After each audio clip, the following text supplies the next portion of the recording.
then karma is illusion-like. It's not a substantial thing. Because if karma was substantial, unchanging, and permanent, then you couldn't do anything about it.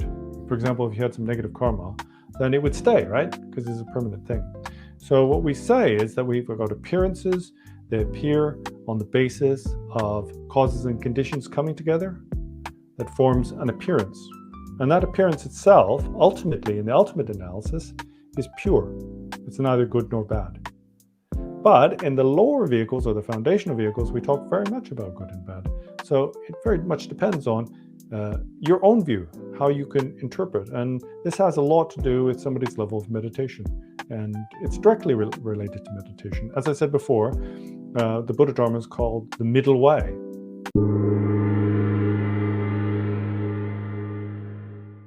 Welcome to the Consciousness of the Way. I'm your humble servant, Sifu, Taoist Master San Qing. And again, the universe has spoken to me after I had a request, came down to the Christmas tree, and I've been graced with this incredible being. And he is another expression of an amazing, basically, consciousness.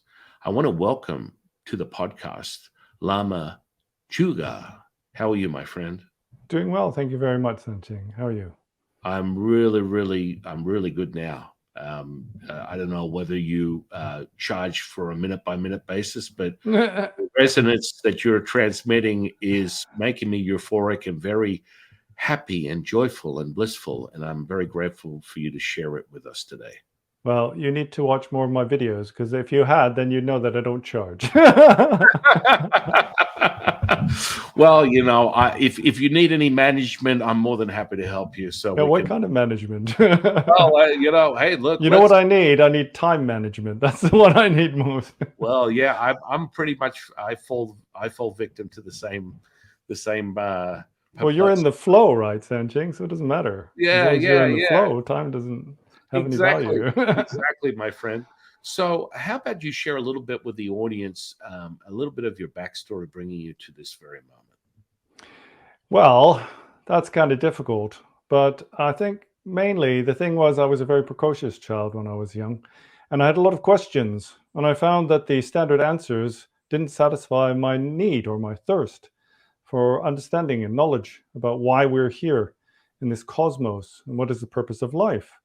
I mean, for many people, then there is no purpose of life. It's almost as if scientific discovery has disproven the need or meaning in our lives. But this seems to me to be contrary to logic. And so I had this problem since I was young. For example, when I heard that the universe was created by the Big Bang, the first question that rose in my mind was, well, where did the Big Bang come from? And it wasn't dissimilar to the questions that rose in my mind having been presented with Christianity, because I was told that God created the universe. But again, the same question arises. You know, if God created the universe, then where did God come from? So there are these paradoxes, and all my life I've been searching for answers to them. And something that was consistent is that throughout my life, I would hear things that the Buddha had said, and they seemed to ring true and to resonate. I mean, in terms of the ultimate truth of reality, they would resonate. There are many provisional truths. There's many ways of interpreting our experience, but there needs to be some ultimate analysis. And it seemed to me that what the Buddha taught was spot on. And, you know, I come from Canada, Western Canada, and especially in the time when I was young, then it was very much a right-wing Christian kind of place. I never really met anybody who wasn't a Christian. Occasionally, I might have met a Jew. I don't think I ever met a Buddhist when I was growing up. But when I was quite young, on my journey, then I left my home country and I went to the UK, to Britain. And it's not a place I have family or friends. I kind of disinherited myself from my own country and came to this strange land where I was a stranger. And it was on the basis of that I was able to encounter Tibetan Buddhism, because there was the first seat of Tibetan Lamas in the West called Samye Ling in Scotland. It was sort of odd because I was a musician in my previous incarnation in this life. And so I traveled up and down the country quite a lot. And there's this motorway you call it a freeway or something in America. And there's an exit for a place called Lockerbie. And every time I stopped there, I'd have this urge to exit at Lockerbie. And I had no idea why, because it's not an interesting town in any way whatsoever. Its only claim to fame is that a terrorist bomb blew up a plane and it landed in the center of Lockerbie. So it's quite strange. But it was the seat of Akong Rinpoche. And he's one of the first Tibetan Lamas. There were three. There's Trungpa, Akong Rinpoche, and Samye Rinpoche, and they all traveled to London together. And then they started this center in Scotland. And that's really where I first encountered teachings in the Buddha Dharma, to understand what it's about. Of course, I heard the usual stuff that we all hear about Buddhism. Most people identify Buddhism with being peaceful and tranquil and sitting and staring at a candle or something like that. It's not as energetic as your stuff, we don't get to move around too much. But there's something beyond that, right? What is the meat of it? What's the basis for these teachings from the Buddha? And this is what I needed to know. And that got my thirst for understanding. It was a bit like drinking salt water. I had to know more. The more I heard about these truths that were taught by the Buddha, then the more I wanted to understand. And so naturally, eventually, the conclusion in my mind was, well, I have to go into retreat. I don't know if you're aware of this or not, but in Tibetan Buddhism, we see doing retreat as being the sort of ultimate thing to develop practice. So the peak of your game would be that. If you're going to be in Tibetan Buddhism, and then you were going to do the equivalent of the Olympics, then that would be a retreat. So eventually I developed this desire to do a 4-year retreat. But at the time, I was a very worldly person. I had family, a wife, jobs, cars, boats, that sort of thing. And it seemed to me to be completely impossible. Now, the story is too long to recount here. But because of auspicious circumstances, then at one point, almost by accident, speaking to an old friend of mine, there was a mistake in our conversation. And he assumed that I was going into retreat. And so at some point in the conversation, he said, well, it doesn't matter, because in October, when you go into retreat, it'll all become clear. And suddenly something changed in my mind. I thought, well, why did you say that? Why do you think I'm going into retreat? And I realized at that very moment, for the first time in my life, I was in a position where I could give up everything and go off and practice. And there was nothing holding me back. Previously, my children were too young and I had to care for them. But now I had no children at home. And I was basically free to do as I wished.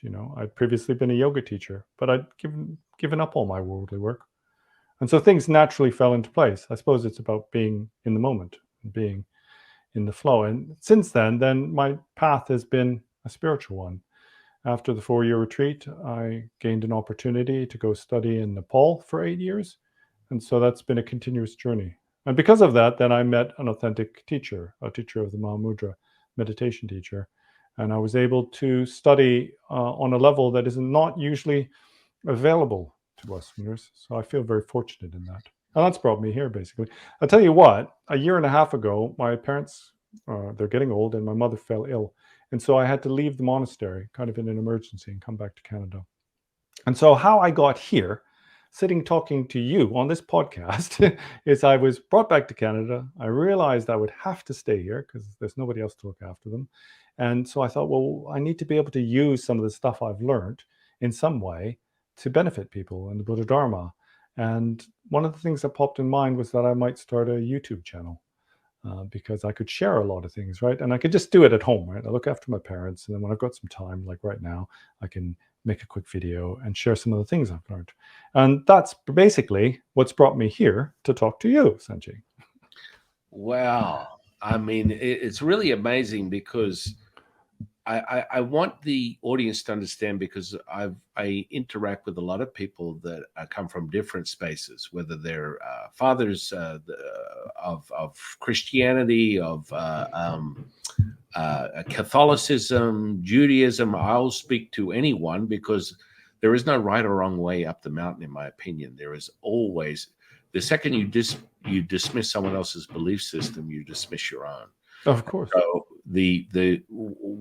having this moment where you're sharing the space with me, I want to really fill in some sort of fundamental understandings from your Buddhist tradition, where like just right down to the simplicity of a lama, what in definition does that mean?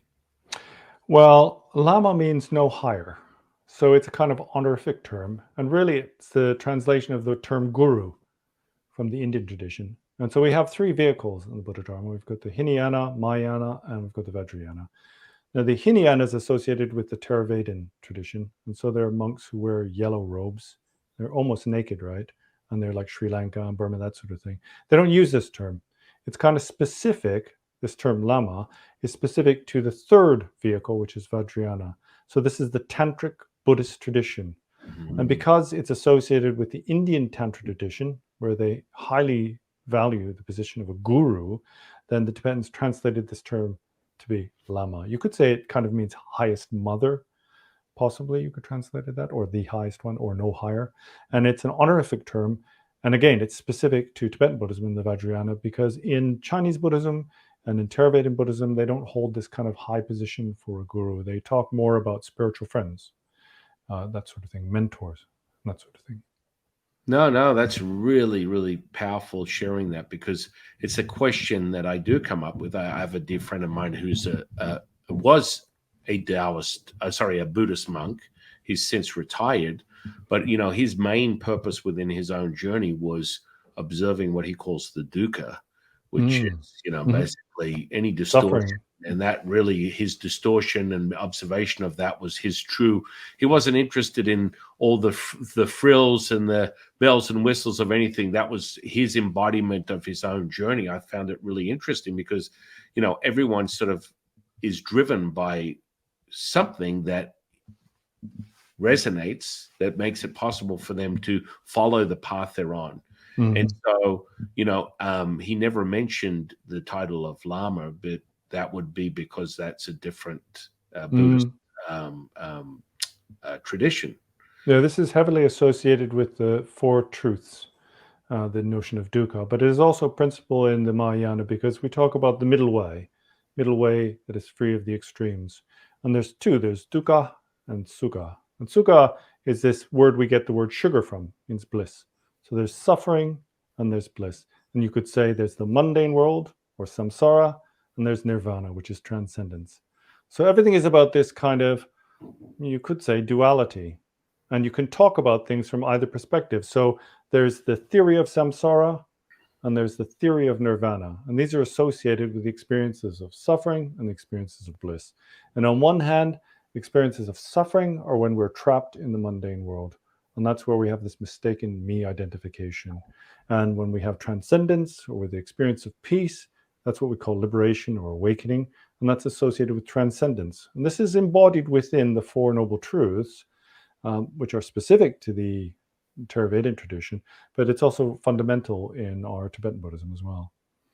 And so it brings me to an interesting topic, is sort of like, the karmic model of understanding, because that's within Taoism, it's a really interesting thing. We look at yin and yang as nothing more than energy. We're not looking at it as a lower frequency, or potentially the ominous viewpoint of negative or evil.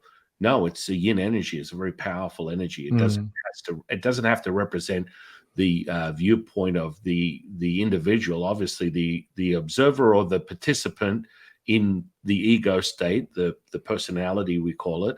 And so within the karmic model, within Buddhism, there is sort of like a level up, per se, in the sense of accumulating more karma or dissolving karma.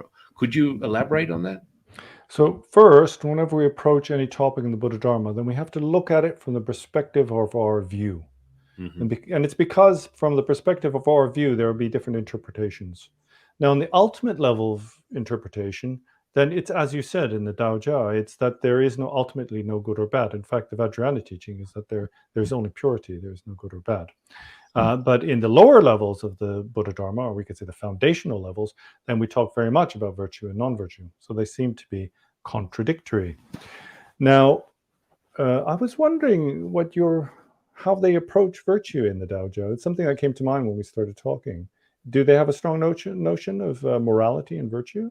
Well, it's sort of becomes subject to the experience, right? So you start at a certain point of realization. You're given the opportunity to become a practitioner, potentially the opportunity to resonate to a place where you can become ordained priest, like a Siddhaka or something, a practitioner. Yes, so you go through the disciple mode to a level of, being ordained, but there's a process. It's several years if you choose to walk that path. But generally speaking, when you're exposed to Taoism in of itself, it can have the philosophy viewpoint, which most people tend to appreciate as the only view. It's it's a nice philosophy. I kind of like it. It's simple, real basic. View is in terms of something you can understand or conceptually grasp. Right. So they can digest it and make purpose and process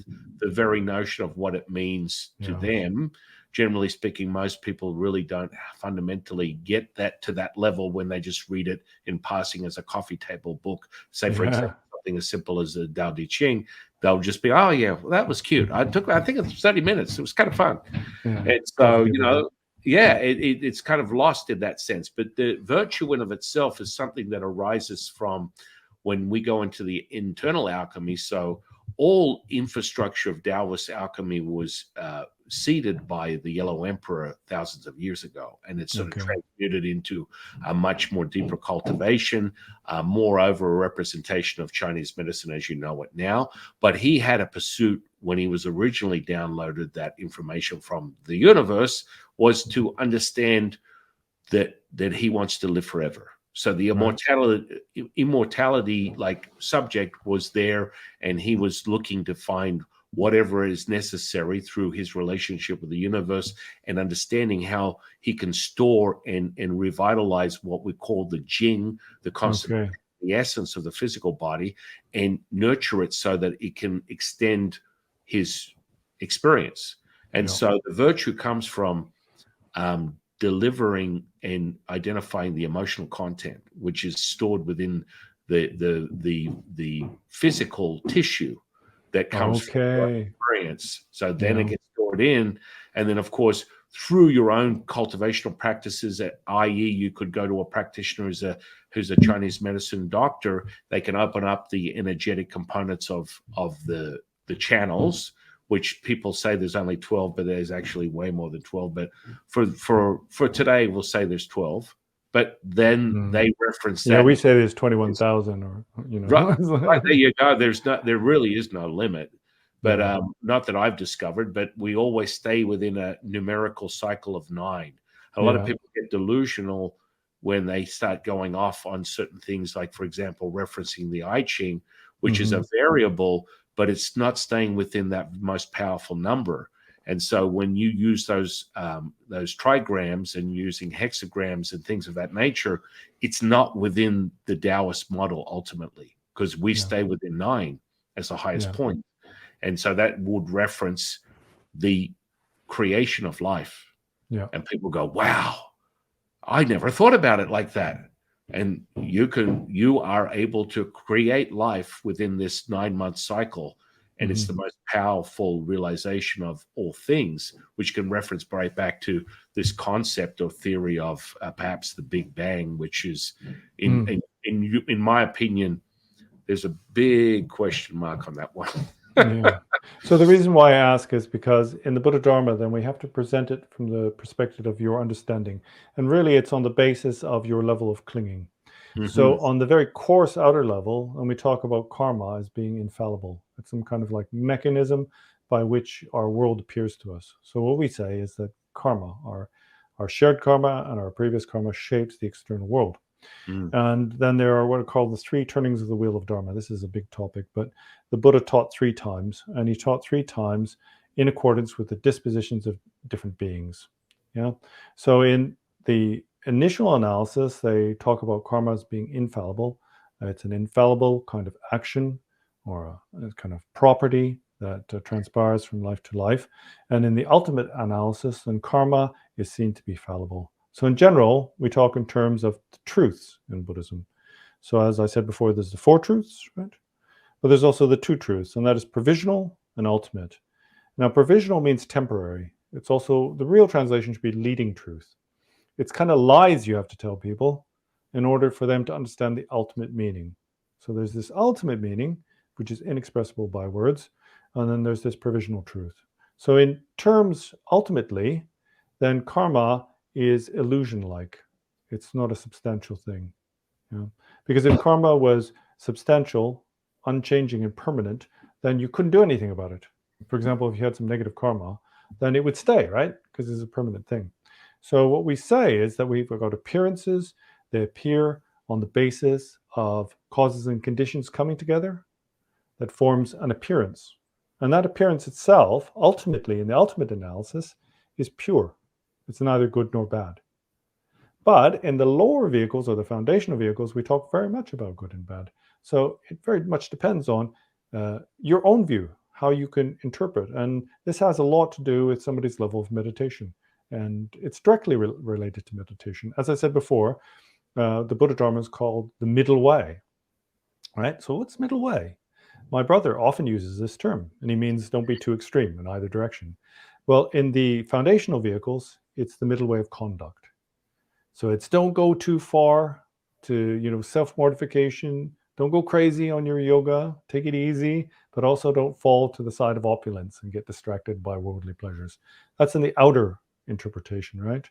So there's the middle way of conduct, there's the middle way of view, and there's the middle way of meditation. And the middle way of view is a philosophical position. It doesn't fall to belief in the existence of things, substantial existence of things, nor does it fall to the extreme of believing in nihilism, non-existence, or destruction. So somewhere between this, there is the true view. But this is a logical or conceptual understanding. And then the middle way of meditation is what we call the Mahamudra Dzogchen. That's the mental placement that does not abide in any conceptual fallacies. And it is what we call the non-residing in samsara nor abiding in nirvana. So in the lower vehicles, we say, you got to get out of samsara, you got to get enlightened, you got to go to nirvana. It's like heaven, right? But in the bodhisattva yana, the higher vehicles, let's say these sort of elevated vehicles, then what we talk about is that you have to avoid the extreme of samsara, and you have to avoid the extreme of disappearing into nirvana. And this comes back to the point I was talking to you earlier about dukkha and sukha, about suffering and bliss. These are provisional truths. These are conceptual understandings of a world that is beyond concept. And the true understanding is this mental placement in the middle way of mind. Wow. For the audience, just there's probably too much information. There's so much there. It's really, really profound. I will. It goes on forever. The Buddha Dharma, it just goes on and on and on. I just. Oh yeah. So look, there's the four truths, right? Mm-hmm. Okay, there's four truths. All right. There's truth of suffering, truth of origin of suffering, truth of cessation, which is nirvana, the truth of the path, and there's the true truths. What are the true truths? Oh, there's the provisional truth, the temporary truth, and the ultimate truth. There's also the one truth. What is the one truth? The one single truth, the highest view in the Buddha Dharma is there is only awakening. There's nothing else. and I mean, there's so much you just resonate with just the understanding of that, and it flows. So, from a Taoist perspective, in closing, I don't think I fully answered your question, but you reveal the emotion. So what happens is people store emotions in their physical body, and by revealing the emotion and regulating that energetic potential, you reveal the virtue. So that comes from within, stored within the physical body, which is really the energetic body, which is really the expression of who they are right now as the Tao. It's not limited to this physicality. It's more an anchor to have some sort of sense of realizing that you are present. And so that sort of is part of this humanistic experience. But when you said all those things, for anyone that's familiar with the channel, this is the Wu Ji. This is between the breath in and the breath out. This is the stillness, right? Which would be, until otherwise noted, that space of all things, right? The Where you're Dharmadhatu, right, space of right, the expanse of all right, phenomena. right. And so on a deeper level, we call the Wu way effortless action, effortless effort, the flow, the true flow. And so when you hear people that ramble on about, I'm your mentor, I'm your guy, you want to manifest anything, you've got to think about it, visualize it, do it, and then you must take action. That is the biggest. What is this new thing all about? I have to say, I'm seeing this on the internet because I've been away for a long time, right? I've been like locked up for 12 years in retreat. And then I was looking on YouTube, and there's all this kind of manifest abundance and stuff like that. And basically, as I gather, it's like meditation practices to get rich.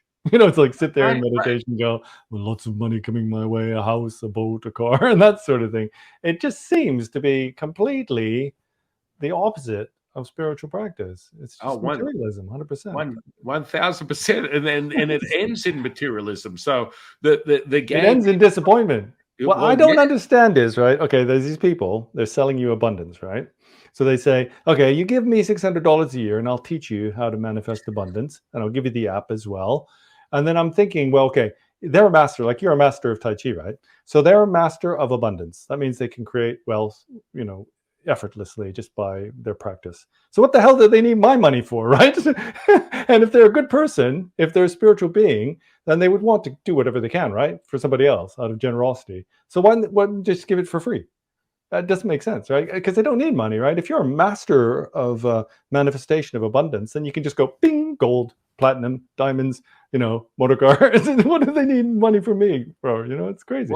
Well, I mean, the Lama's 100% right now. I mean, this is not a figment of our imagination, ladies and gentlemen of the audience. When you truly resonate at that state that we're speaking of, there is zero reason why you need to have other people donate to your cause because it will become realized. I mean, I don't focus on the energy of money. It just finds me. It just happens to be in the program. It's not karma. I need it. I've never ever focused on that in any way, shape, or form. It's a significant element, though, in Chinese philosophy, isn't it? Wealth and sort of thing. Yeah. I mean, we have a God for everything. Yeah. Literally. Yeah. I mean, you can. And it's important. Resources are important. It teaches this in the Buddha Dharma as well. We've got to use our resources, in the Mahayana to benefit others, but for our own practice, right? So usually people say to me, oh, can I make a donation? Can I give a super chat or something like that? I don't know. There's all these different forms of getting buy me a coffee kind of thing. And I say, save your money so that you can do some retreat, so that you can practice more. Don't give it to me. I don't need it. But, we live in strange times, really. Basically, everything is integrated into commerce. It's almost unavoidable. In fact, I'm on YouTube, right? And they're trying to get me to enable membership and stuff like that. And I'm thinking, what's this all about? Basically, to me, it just sounds like it's like a slot machine or something. It's like ka-ching, ka-ching, and all this kind of stuff. And I haven't enabled it, but they're really pushing. And I was looking into it, and it's like, oh, they get 30%. If somebody gives me some membership, or if they put a super chat, which is basically like a funny little emoji or something that goes, and they pay $100 for it, then YouTube gets money for it. So I think if you enable these things, then you get more hits on YouTube because they get a cut. Everything's like that. 100%. I refuse to submit to this sort of like framework. I use YouTube as a way to reach more people, but I'm not going to submit to the money-based YouTube experience, because it then changes the whole way you can share information, because they sort of subject you to a certain guideline that may not necessarily be present if you don't monetize things. Yeah. What I found was funny is like they offer to monetize you, but that they put ads on your videos anyway. It's like no way out of it. It's samsara. That's what we call samsara. But I mean, you'll be familiar with this. You kind of have to work with the energy of the moment, right? You have to do that. And then you also have to be kind of aware of what you're aiming for, what you're after on the spiritual path. Because then, based on that, you need to find a teacher. And this is the problem. You've been talking about the Tao and all this sort of thing. But for many of us, it's the same problem. The teachers we meet, for example, yoga, Tao, Buddhism, in Tao, it's like an exercise teacher we meet. It's the same with yoga, right? Now, yoga is a spiritual path. But for most of us, all we meet is somebody who's teaching us postures. It's a bit like kind of adult education. And sometimes they might talk a little bit about the yamas and the niyamas and that sort of thing, the spiritual philosophy. In general, they have to be careful about that, because as soon as they start talking about religion or spirituality, then people shut off. They don't like it. So, Well, you know, I've in 30 years, I've never cared. yeah. I've just, you know, and you know, even though one of the monasteries, the original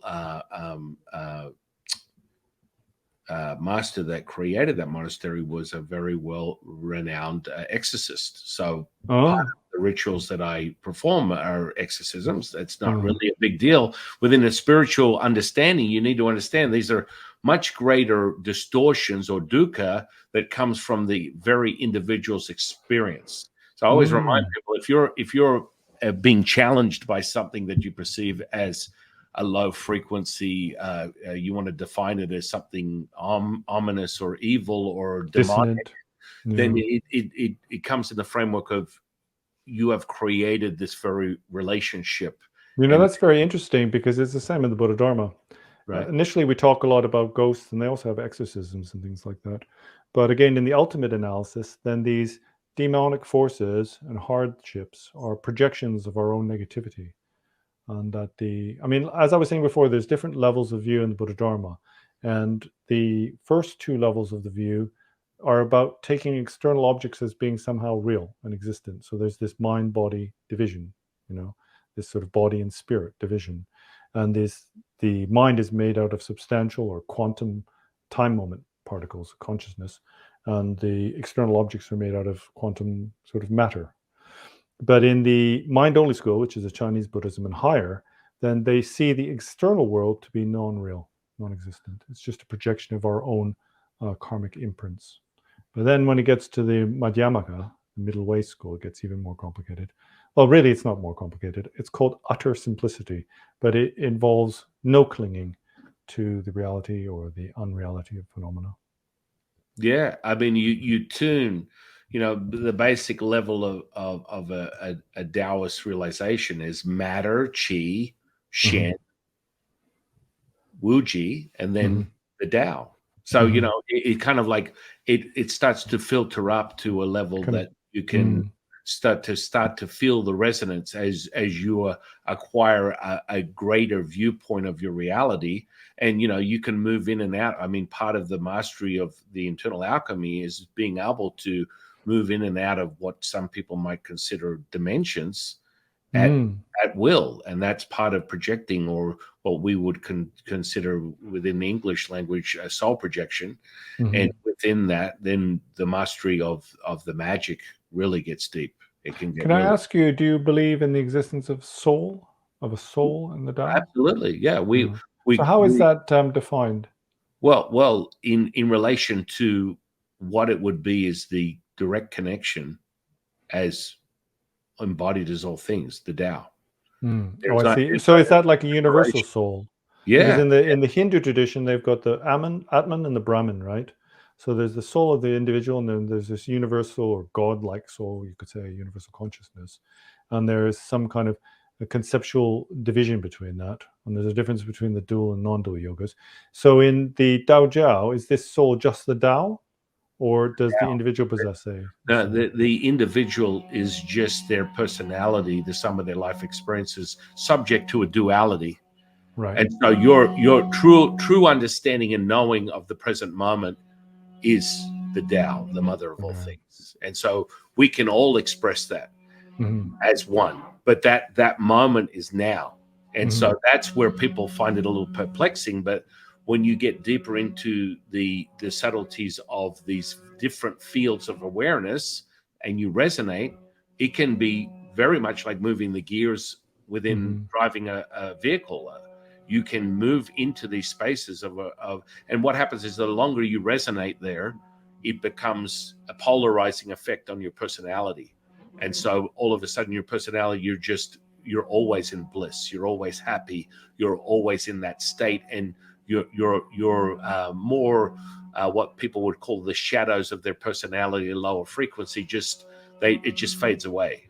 It's not having to manipulate. That's part of why the flow is so important, the wu way is so important, is you just become one with all things. It's like yin and yang. One side of the mountain is yin, one side of the mountain is yang. The journey of a Taoist is to go up the mountain and merge the two as one, realized the mother of all things, the Tao. And so when you're able to, and so is this Tao a singularity? From a physics perspective, maybe. I mean, when I tap into this chi life force, it's a singular, it's a oneness. It's all so things. Experientially, you're existing within the flow of the chi is like a unification with, let's say, God or the Tao or something like that. Yeah. It's very similar to the way it's presented in the Hindu tradition. To practice the sadhaka then reunifies with God. And this idea of God is conceptual, of course, but this reemerges into the universal consciousness. Interesting point here is that Buddhism refutes the existence of a soul. And this is something that most people find quite odd, because we're one of the only religions that does refute the existence of a soul. And the existence of a creator God or some universally substantial entity. Wow. So the Buddha. So if it so. Wow. Okay. Please explain that to me. See, most people aren't aware of this when you talk about Buddhism. I think Buddhists are into like being tranquil, peaceful. And you say, Buddha taught no self. What? You mean I don't exist? It's sort of like, it's a strange idea, but it is. It's one of our cornerstone principles. There's something called the 4 pillars or the four seals that signify the true Dharma, and this is one of them. All phenomena being empty or devoid of a self or a soul. The word is dak. Dak means identity or self, oneself, or soul. It's the term we use for soul, either Atman or Brahman. We use it for both of those. Wow. It's mind-blowing. No, it really is. So the important point is about this middle way, okay? The important thing is, and this middle way exists in all levels of Buddhism, but it's the way it's kind of experienced. And ultimately, this idea of identification is the problem. And this is where Buddhism is very much in harmony with quantum theory. Because in quantum theory, what we understand is that phenomena are superpositional. They don't have a fixed identity at any one time. There's only apparent results or apparent collapse of the waveform, which gives us this sort of experience of reality, but that there is no fixed reality. And this is really what the Buddha taught. It's not that things somehow or substantial existence are fixed. That's called the view of eternalism. That's where we take, let's say, a God or universal consciousness to be something fixed and permanent and existent, responsible for everything. And it doesn't fall to the side of nihilism, which is really what most scientific people are these days. They like to say things like everything happened randomly. It's just it's a consequence of random results. But there's reasons why randomness is impossible, right? If things can arise randomly, that means without any kind of cause. There's no reason why a pink elephant shouldn't just appear here in front of me, right? Because it doesn't need any causes and conditions to happen, right? So the universe would be very strange if things happened without a cause. So this is the understanding of Buddhism, but it's not a logical or conceptual object. It's the actual abiding in mind that we call the Dzogchen or the Mahamudra. It's our meditation, our highest level meditation, is recognizing the nature of phenomena that is not falling to the extremes of existence or non-existence, and how that can be, how that all of our problems arise out of our misidentification, seeing things either to be fixed or saying that they don't exist, etc. Subject to a duality, really. Yes, it's non-dual, but most people don't understand the meaning non-dual. You hear a lot of people talk about non-dual Shaivism, and what they say is, oh, everything is one. Everything is God. This is the non-dual presentation of the Yoga Tantras. But the idea of oneness or singularity is a dualistic concept. What we call non-dual in the Buddha Dharma is what is called non-referential compassion. We have to leave that aside. That's a difficult topic. Non-referential compassion that is free of the 8 elaborations. And these elaborations, for example, are arising, ceasing, coming, going, singularity, and plurality, right? Same and difference. Anything that possesses those qualities is dualistic. You can't have the idea of singularity without the idea of multiplicity, if you see what I mean. So our kind of mental abiding, which is a type of meditation, it's really the natural state of mind and phenomena as you observe it. It's what you would call the flow or whatever. As it is. I'm not sure. My Chinese is really poor. 你会不会中文吗？会不会说中文吗？ Impressive. No. Well, we have lots of Chinese in our retreat center, so they're talking all the time. I did study a bit. But yeah, we do get Chinese terminology that directly translates from the Tibetan. It's much better than the English terminology. So most of it's very close. So, for example, the terms you use, I think, are quite good. I think it's important. I mean, Taoist metaphysics is like fundamentally probably closer to. I have a lot of students that reference the very action. So when I get them to resonate and actually create something from outside of this 3D reality with the energetic practices that I've taught them, you're creating things that would normally be superhuman, whether it's, weather magic, a manifestation, a physical healing. Yeah. These are things that are now being altered through to the flow and what you're able to cultivate and synchronize on a greater level. And so, but you did say something like there is only the Tao, there is only the now. Yes. Something like that. And that's the only way that any of those things take place. Yeah. But so to access the now, that's the only way you can create an instant. And we're talking instant. I'm not talking. So I have a question for you. Mm-hmm. Yeah. Are you able to be other than the now? In the now? I could be nothing. You can be nothing. Right. Can you? Well, is it possible? Would it be identifying as myself? I mean, to be in the now. Where there is identity, there isn't nothing, right? There's something. Right. Well, I mean, to be in the but now. My question is quite simple, because they say, it's the same in Buddha Dharma and Hindu yoga, they say, just rest in presence.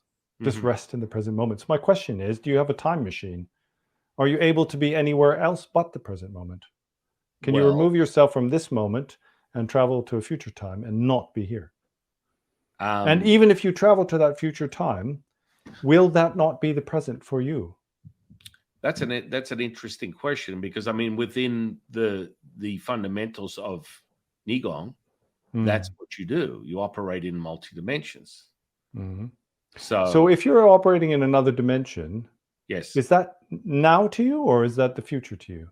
Well, it would be depending. It would be subject by your perception, right? Yeah. Here's the point, though.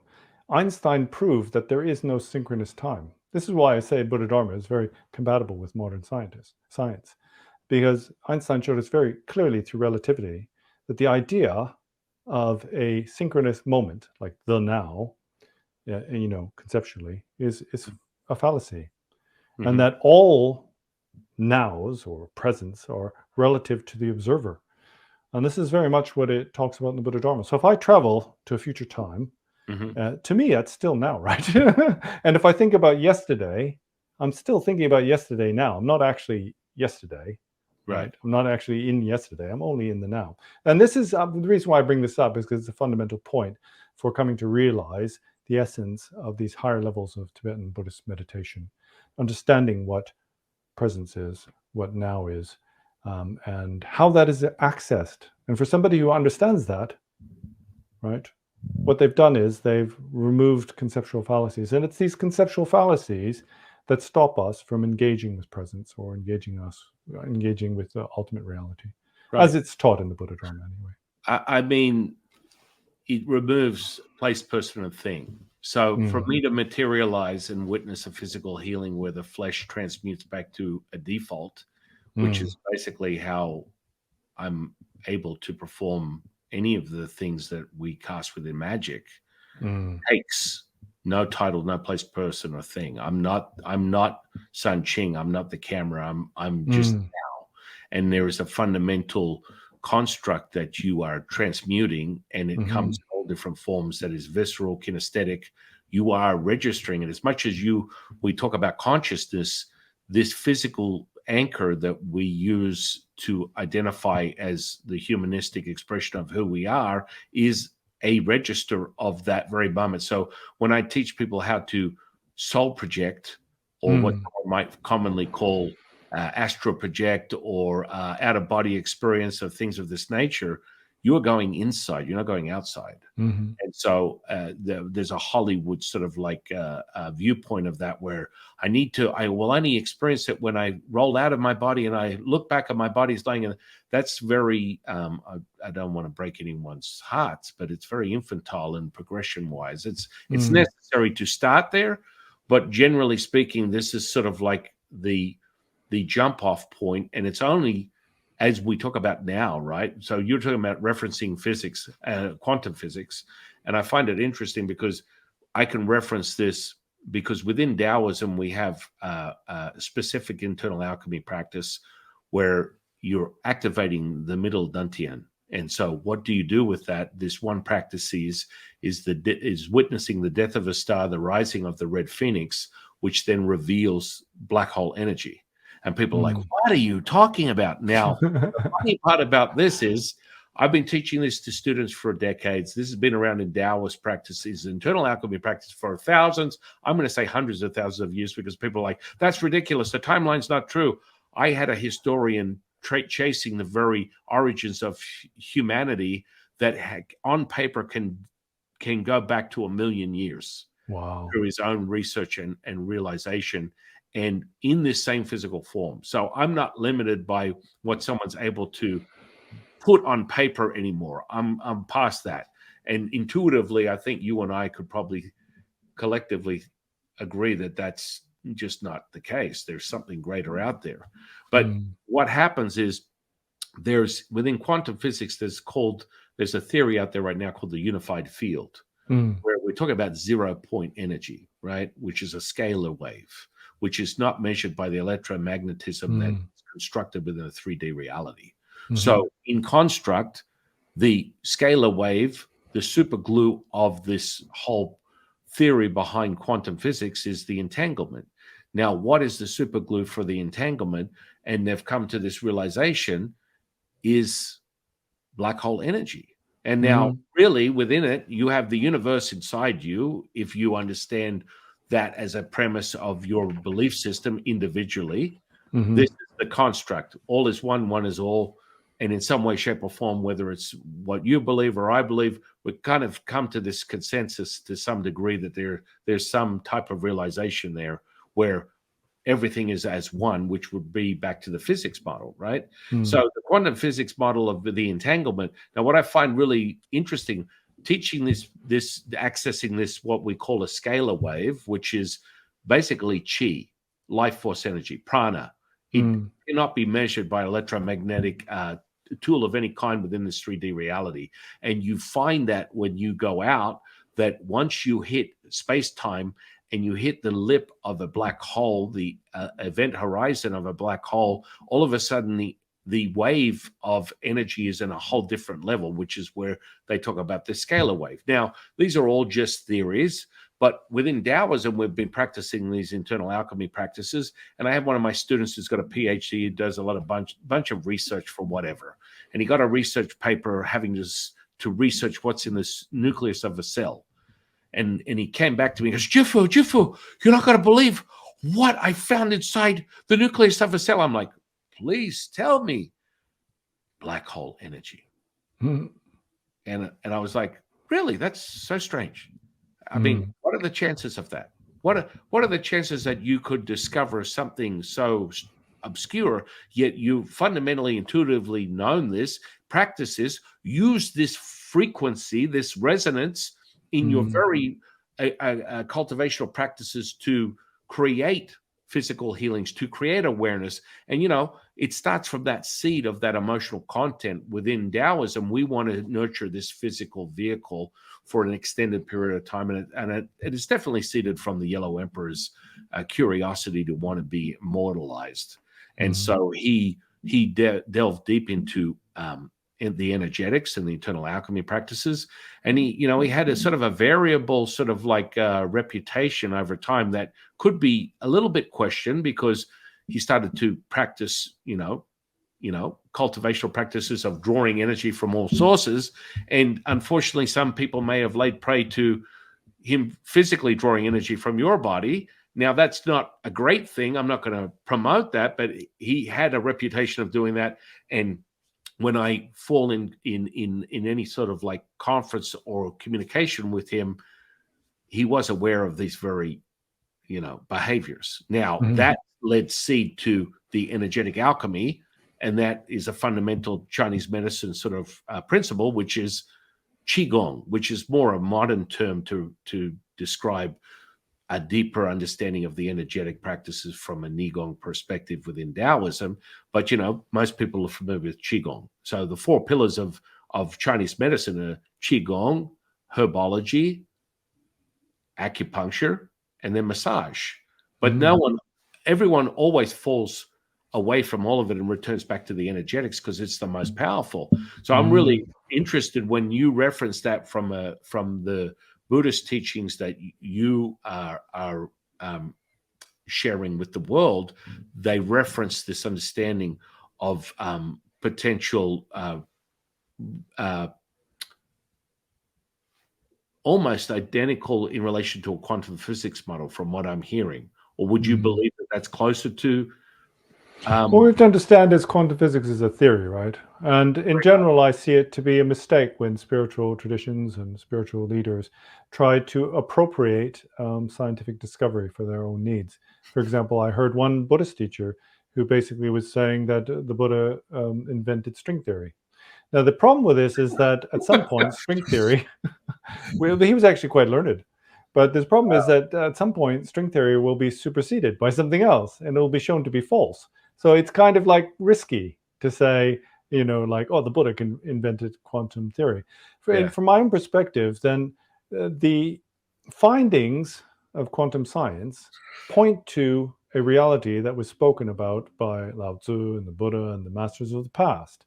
And this is the important thing. For example, the Buddha said, whatever thing you analyze that appears to be solid, the more you analyze it, the more it will lose its identity. And that's what we've seen through particle physics, the evolution of particle physics up until now when we're into the quantum world. What we're discovering is what the Buddha taught was true, that these things appear to be solid, but in reality, they don't have identity. And so there are kind of indicators. But it's not the same. Saying quantum truth is not the same as saying quantum theory. And this is where we often go wrong. Because if we identify that as being a truth, and when its faults are being shown, then we show ourselves to have been mistaken. And it's interesting that you should mention scalar fields, because there's a connection here. How scalar fields, the existence of scalar fields, point to what we call this unity. You can call it God, unity consciousness, the now, the Tao, whatever it is. Or you could say it's the gravitational singularity that existed at the beginning of time. Now, to understand that, you need to understand physics. And also, you need to understand, because of what physics states about electrons and photons, that from the perspective of a photon, reality is very different. And it's really odd because most physicists mistake this point. When we look at Schrödinger's cat paradox, when we look at the kind of asymmetrical shape of time, and then we come up with these problems, right? Physicists say, well, how are we going to resolve this? Well, we need, for example, when we talk about superpositions, we need somehow for the quantum reality to resolve itself into a classical interpretation or apparent reality. It's called waveform collapse. And this is based on a misunderstanding or a misassumption about what physicists themselves teach about matter. And so what we find is that what the sages of the past taught is more accurate in the final analysis. And that's because scientists have what's called scientific prejudice or scientific dogma. Mostly they're realists, all right? So they go into university, they're smart, but because they have great faith in material objects and in modern science, and they go there with a prejudice that is kind of anti-religion, anti-spirituality, and they carry that with them. And so, for example, when Niels Bohr was trying to figure out why the quantum reality didn't seem to exist in our everyday lives, then he took a very mechanical kind of path in order to explain waveform collapse that was, basically mistaken and not very good. But we have prejudice. And so basically to contradict Niels Bohr would be not very good thing to do if you're a scientist, or if you're trying to get a PhD and you contradict Niels Bohr, you're probably going to fail. So what we do is we just agree with them, even though what they said was wrong. But there's this kind of basic underlying misconception. For example, this point I made earlier about the non-existence of a fixed synchronous time. It's really important to understand. Also to understand that time is not asymmetrical. It's only asymmetrical from our misconception, because from the perspective of photon, then this kind of singularity is the persistent reality. It's what we call Dzogchen, Mahamudra. It's what you call the Tao. And scalar fields kind of prove the existence of this. Because what we know about them is that they are non-localized, but they have a value. Now, why is that significant? It's because scalar fields work in one dimension, just like photons do, which means they work in unity. But you have to think about this point if you want to gain insight from the perspective of science. Really, if you're a sincere spiritual practitioner, you don't need science. What happens is we've lost our connection with our intuition, and we've lost our trust in this. And because of that, then we're sort of suspicious about anything that's religious or kind of traditional. We see it to be old-fashioned and superstitious. And it's to our own detriment, really. Well, yeah, I mean, I didn't have to double check or go into a scientific model to know what the truth is in relation to the teachings that I've been given, that have been handed down from generation to generation for thousands of years. And once you don't have to recreate the wheel. These practices work. And, I have people traveling around the world to come and train with me because they're real. They're not a figment of their imagination. The cultivation and the palpability of what we speak of, and then the evidence of what is taking place in the present moment. It's got nothing more to do with anything else. That's why my student was so, blown away with because hang on a second, how can that be? How could Taoists have learned this hundreds of thousands of years ago? And this is the question, the moot point, hundreds of thousands. Listen, from own recall of Yellow Emperor, he came down on a celestial dragon from the universe and spent 18 days fused to the earth, downloading everything that was necessary for him to create the very infrastructure of Chinese culture today. And so when people hear that, the charge that you get through your body, we call it the Taiji pole up the spine, is the identifier of the intuitive realization that what I speak of is valid and has some merit to it. Now, the truth, the ultimate truth, when someone says ultimate truth, I tend to about face and walk in the other direction.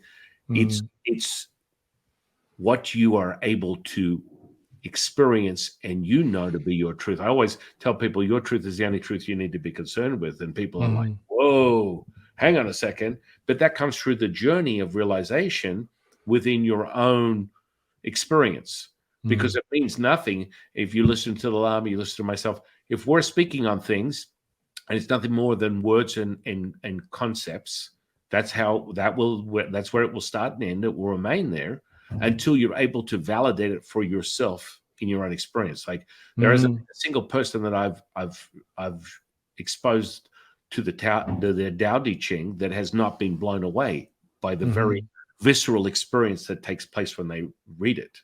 And that's kind of like really part of what's so important. I just actually sat down and transcribed the 2024 version with Latsu in conference, and I'm about to publish it. And so we call it the magical register because it's way deeper than that. So many people just go and say, no, so each verse is an incantation, and in each incantation has 81 levels to it. And then we reference trigrams to that particular incantation. And then you use the pinyin, you follow along with the pinyin. If you can read Mandarin, you do the Mandarin. But you use the pinyin to sing it, and now you can sing it the English word or basically more the traditional, the simplified. But generally speaking, most people are going to read it and speak the English and maybe sing the English. But, Mm. there is a resonance that comes with it that is second to none. And you just have to be touched by it, put your eyes on it, and you'll feel it viscerally through your whole physical body, which is really an indication of what is true or what is not, from a dear friend of mine who would measure the whole of existence down to this. If I'm contracting, I'm moving away from it. If I'm expanding, I'm moving towards it. And let's just cut to the mustard. I mean, that's generally how most people speak of things. But there is also that, dukkha, where your Dissonance. Yeah. right, the emotional experience that you're having, that you're registering as you're identifying as your personality, can potentially be a higher dukkha level, if there is such a thing. From Tom Campbell, a friend of the channel, he calls it a high entropy level or a low entropy level. From a scientist's perspective, is there more distortion or less distortion to your realization of what the truth is? And if there's less, then of course you're going to embody this and get to this, what we call the center of the center of the center of the center of the center of the center, which would be referred to within Taoism, that flow, the Wu Ji. So it's interesting because in the Buddha Dharma, then we talk. It also happens in the yogic tradition, but we talk about the progressive path and the direct path. And basically, the direct path, and this is often misinterpreted, but that is where one looks to one's own experience. And really, what is taught is that, for example, if we think, well, how on earth could the Buddha or Lao Tzu have discovered these truths so long ago? But what they're teaching is that what needs to be discovered is personal, and it's what happens in this present moment. And that is the laboratory. That's our source of investigation. And it's through this that one comes to understand what you can call the ultimate truth. Really, then a conceptual dualistic being is not capable of engaging with the ultimate. And the ultimate can also not be expressed through terms and words, but it's something that can be experienced. We can gain what are called glimpses of the ultimate through our practice. And so this is really can be encouraging for people, because really where you're going to have to look eventually to come to realization is with this direct path, is through direct understanding of the truth. But you mustn't think that it's okay to abandon the progressive path, because the progressive path involves all kinds of things. For example, it involves the Tai Chi movements. It involves studying philosophy, language, poetry, whatever it is. Also, for many people, the meditation is progressive. It's not a direct type of investigation. So you need both of these. But eventually you need to make this leap through, this kind of quantum leap, you could say, from developing your awareness or your understanding to such a degree that you come close enough to the truth that you can recognize it given the right circumstances, and make this leap through moment into direct experience. Yes, I would agree 1,000,000% in that relation. I mean, people fall on, I don't tend to, but I can teach people many different martial forms, from Bagua to Tai Chi, Kung Fu, but it doesn't get me all warm and fuzzy inside, because it's like looking at a Lamborghini, removing the engine and going, you have a Lamborghini. It's the most expensive Lamborghini you have ever seen in your life. It has no engine. So I don't care how much the suspension costs, or how much the wheels cost, or how much the interior costs. Without the engine, you can't drive it. So that alignment, and everyone gets so caught up in that physicality of the alignment of the joints, the alignment of the connective tissue, having that, making sure the energy flows. If you are this present moment and you are truly accessing this state of what we call the now, it's realized. It will be present everywhere, because that's the truth. I have to say, it's a wonderful form of meditation, Tai Chi. I used to really like doing Tai Chi.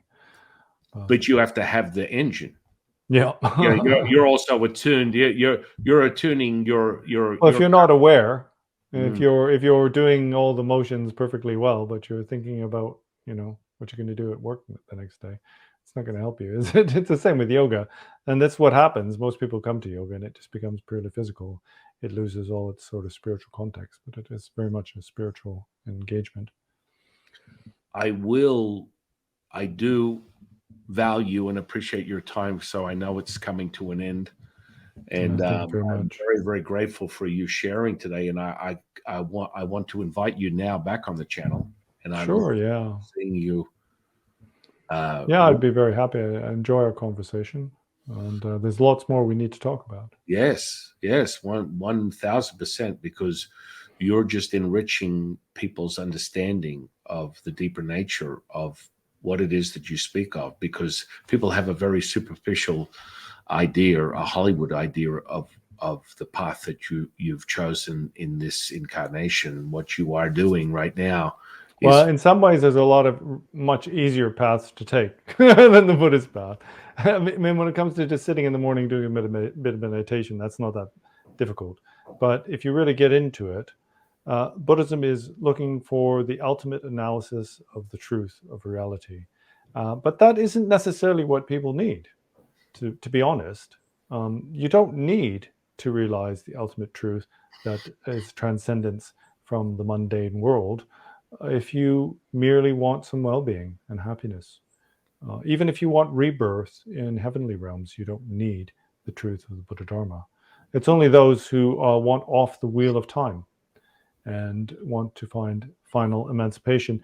And if you're a Mahayanist, then that means to seek liberation for the sake of all sentient beings, to become a fully enlightened Buddha, to liberate all beings once and forever, finally, from all suffering.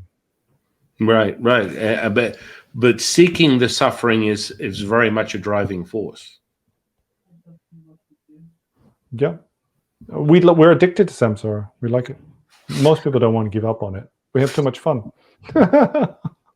Yeah. It's so funny because people categorize Taoism and Buddhism as the same, and they're so different in so many different ways. All these spiritual traditions are different. There's a great kind of fallacy that all religion is the same, but it's a mistaken way of thinking. You have to use that spiritual tradition for what it's, it says what it's going to do on the label. For example, if you're a Christian, it's about being accepted into the godly realm of Jesus Christ. And so if that's your goal, you need to follow their path, and devotion is that path.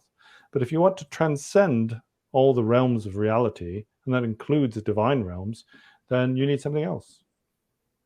Yeah. As I was saying previously, before we started the recording, then if I was going to study Chinese, it'd be no use to me starting off by studying the English alphabet.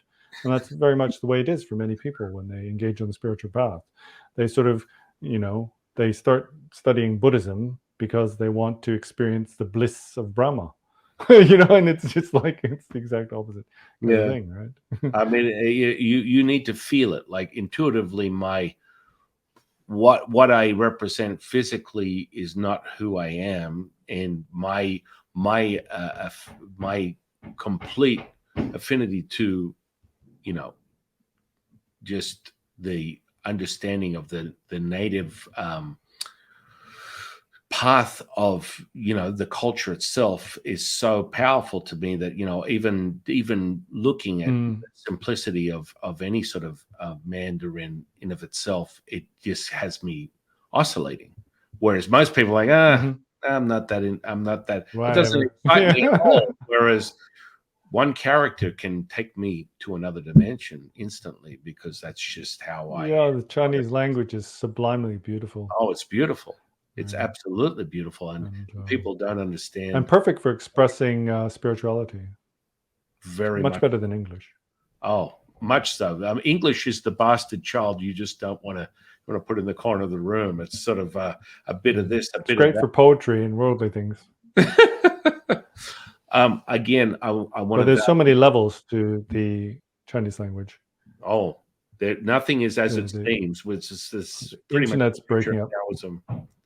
I want to thank you so much, Lama, for the time you've spent with us today, my friend. I'm very grateful. Yeah, thank you for inviting me, and I'll hope to see you again soon. And please come join me on my channel. I'll interview you one day. Yes. I look forward to it, my friend. I want to just close with one question.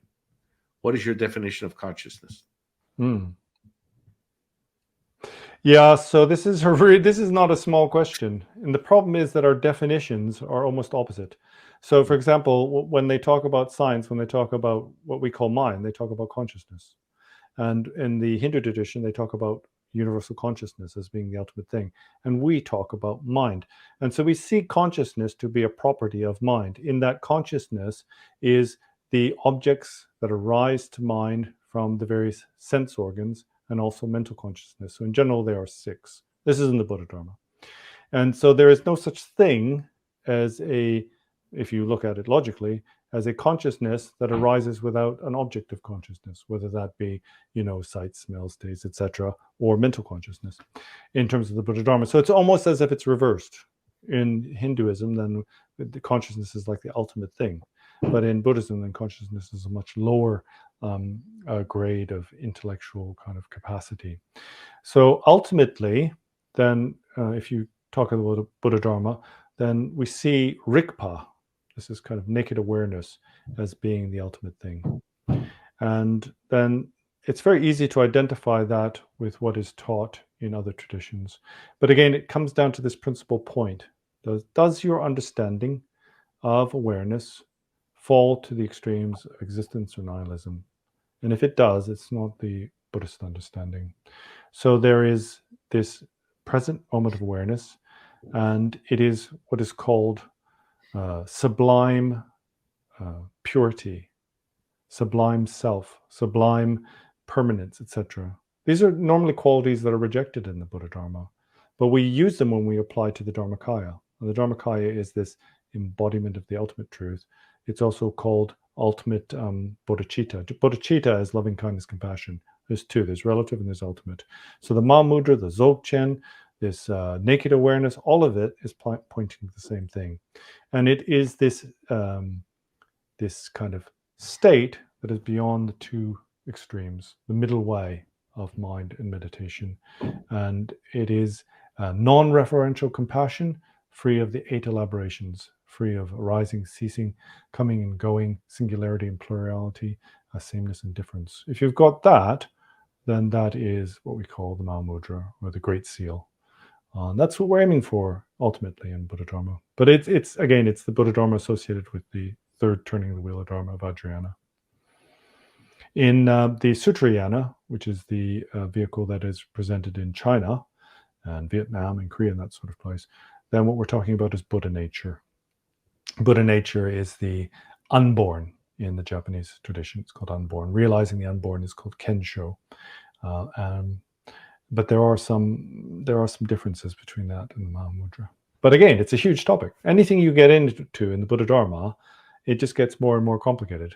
Yeah. But I have to give you some kind of hope Yeah. for your practice. And that is that the ultimate analysis, the ultimate thing in Buddhism is what's called utter simplicity. And it's true. I mean, it's the reference point I have. I'm not learned, I'm not accomplished. But what I have is a reference point. Through my investigation, my studies, my searching for the truth to resolve the paradox of existence, then I've met an authentic spiritual teacher. And by that, I've come to understand what the point is. It's this thing that we call meditation or mind or the Mahamudra. And that's my reference point. That's my reference point for everything, for science, quantum physics, religion, philosophy. I refer to that because I can see the validity of that, what we call view. In the Dzogchen, it's called view. And that's what I base it on. And that's what I base my my sort of advice and instructions for others on. Profound, my friend. I'm very, very grateful for that. That's like an awakening in itself. Just that really, really beautiful.